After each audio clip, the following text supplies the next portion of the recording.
Let's start with one of those key players, Boris Johnson, of course. What are the implications for him? Because he's given unlawful advice to the Queen, according to the Supreme Court. Can he survive? I mean, he'll try and survive. Boris is a survivor, and he's shown he had no signs this morning of wanting to let go of power, but it is a momentous and historic rebuke. I mean, it's never happened before. The Supreme Court of the United Kingdom saying he gave the Queen unconstitutional advice, he tried to stop Parliament doing its job, and the wonderful bit of the ruling is to say it's not for him to call Parliament back. They say Parliament was never suspended, it was never prorogued, so it'll be back, and we'll see what happens to Boris then. Yes, it'll be some interesting theatre when it does resume, but as if we set aside or not whether he can survive, what about his key goal? Can he still get the UK out of the EU by the end of October as he promised, or is that slipping through his fingers as well? It's definitely slipping through his fingers. It's not over yet. I mean, so the rule is that the Parliament has passed a law that says he's got to ask for an extension if he hasn't got a deal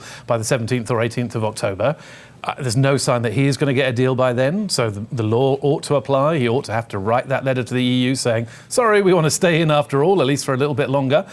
He's still saying that he won't abide by that law, although his language is softening on that. But the Supreme Court has made it very, very difficult for him now to ignore Parliament. So if Parliament tells him he has to extend, he's going to have to extend. So, Mark, sort out some of the political calculus for us, because along the way towards this power grab, although now Boris is saying it's a power grab by the courts away from him, he lost some Conservative support. Labour is pushing back. Where are we now, or where should I say is UK Parliament now that Boris so desperately needs some support from? Yeah, I mean, the UK Parliament is horrendously split. I mean, that's the truth of the matter. We're not moving forwards because there's no majority for anything. And there hasn't been a majority for anything for a very long time now.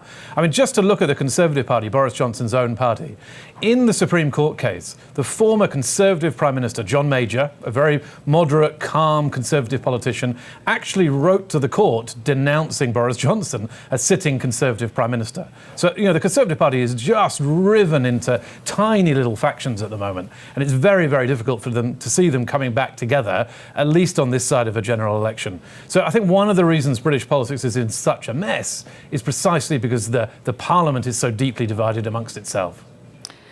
The Irish backstop, that, Theresa May maybe could have had a deal had anybody been willing to decide what you do with the Republic of Ireland and Northern Ireland and how you keep them together and not just split them up. Is there any idea from Boris Johnson that he's stated publicly about what could be done? None whatsoever, really. I mean, what's fascinating is that late 19th century, beginning of the 20th century, now near the beginning of the 21st century, the Irish question is what causes constitutional chaos in the United Kingdom. I mean, it's incredibly difficult to solve this question. And now Boris is suggesting, well, perhaps there could be a border but no border, so that there is officially a border, but there wouldn't be any infrastructure on the border, and you would do inspections, customs inspections, etc., deep in Northern Irish territory rather than at the border, and perhaps that would stop there being any fighting at the border. That's the kind of argument. But everybody is saying, look, it's just not going to work. You need an alternative.